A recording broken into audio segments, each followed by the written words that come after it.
When I talk about being proud of a city, that comes with the positives and negatives. You know, you can't love this city and not recognize its past and its ties to slavery, which I do. I recognize all of it. But I'm incredibly proud of this city. I love this city, and to see the ripple effects that it's had. I remember coming back home from the protest, and my friends in Oakland and Tennessee were messaging me about it. And it literally had went viral, like around the world, before I had even gotten home. Tens of thousands of people took part in anti-racism protests across Britain today, with the statue of a 17th century slave trader pulled down in Bristol. And so this small city in England that a lot of people didn't even know existed, to have that type of impact, I think really speaks to the beauty and the power and the influence that Bristol has. There is a lot of diversity here within ethnicity. It's very colourful, there's street art everywhere, there's so many elements to it that's diverse. However, that doesn't mean there isn't a problem here.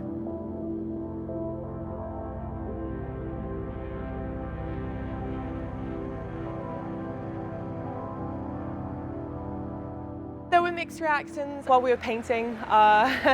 Lots of positive support, lots of people taking photos, but you know, a lot of people also, you know, shouting abuse, not being happy, saying that Black lives don't matter. And if those people didn't exist, I wouldn't be making this wall, unfortunately.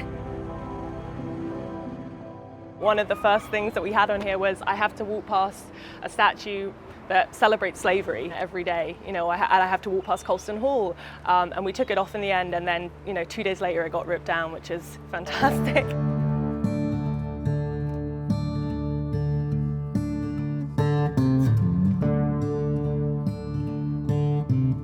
Edward Colston has statues built in honor of him, buildings named after him, because he gave lots of money to the city he was born in, Bristol.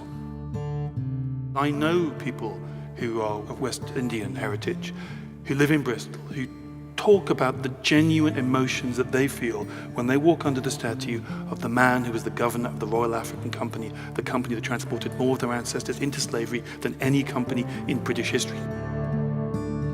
I believe them when they say it hurts them, that they feel humiliated by Colston on his pillar.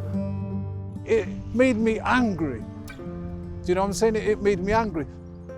Long time in the coming. And I think that, in all honesty, I think that was the only way it's going to come down. Because it's been in talks for God knows how long. People have been petitioning for this, protesting for this for ages.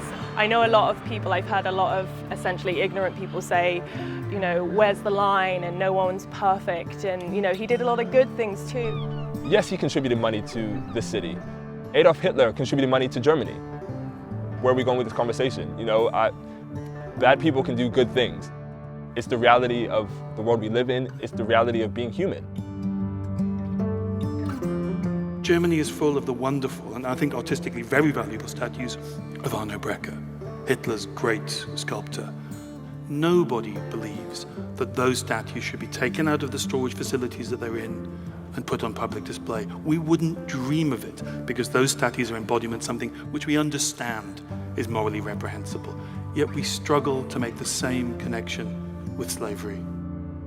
We have to really face our own history, because the UK is not innocent when it comes to racial inequality and the mass killings of different groups of people. We know that if violence does break out, it will reflect badly on the Black and brown people attending, and that is the last thing we want. So can we make sure that people are respectful to our white and non-Black allies? This is not a photo opportunity. This is not a motive. We are here to fight for Black lives.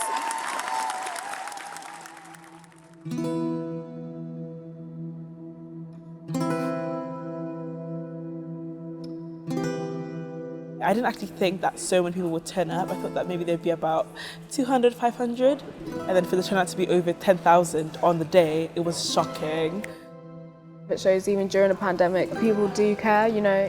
Everyone is striving for change, even though we've been marching forever and we've been protesting for things to change forever. What we are seeing is what many of us already knew and experience on a daily basis. The lack of care, respect, and humanity for Black lives.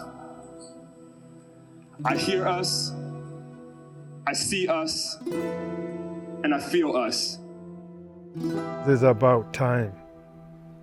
It's about time we stood up and showed the world what's going on. This is going on too long. I mean, I got grandkids now, and this is going on too long. This is degrading. This protest should not be necessary. Defending my people's right to exist, free from persecution and prejudice.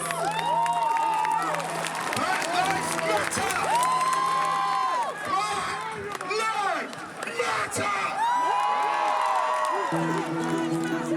Black lives matter!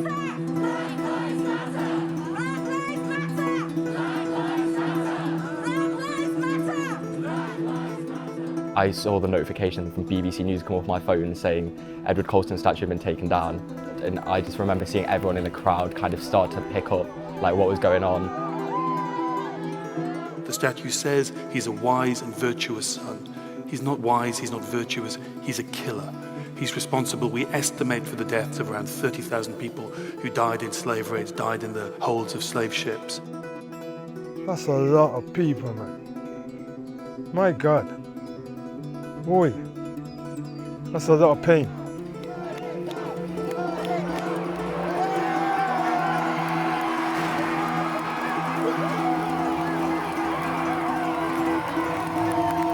We've been silent, we've been quiet, we're not having it no more. I've been passing that statue for years. That's evil. Evil, that's how I see it. And it was young kids again. And look how far they pushed it.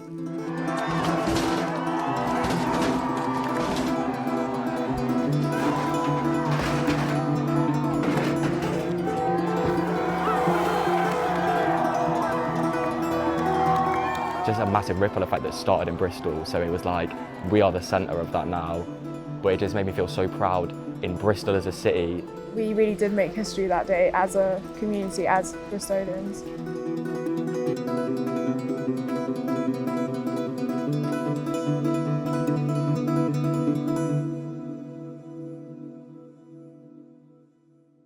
It was a powerful, sad, but beautiful day.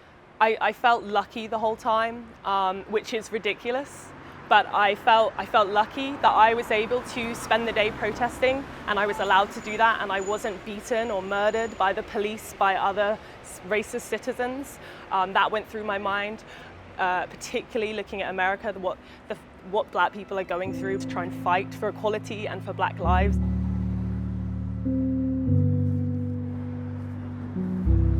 I'm happy that Colston's down. I'm happy that Colston Hall is finally changing their name, but it's nowhere near enough.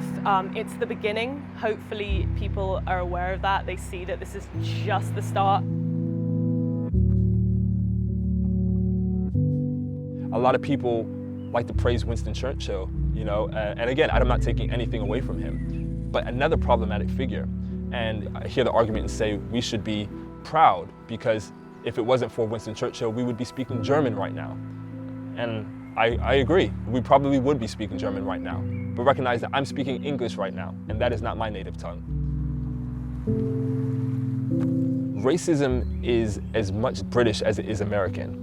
It is in the air we breathe. It's not a matter of whether we engage with it or not. It is literally in the very fabric of the world we live in. And so we have to recognize that the UK is not the superhero in every scenario. We have to come to terms that actually the UK, a lot of times, has been the villain. And it's just from whose perspective we choose to look at that from.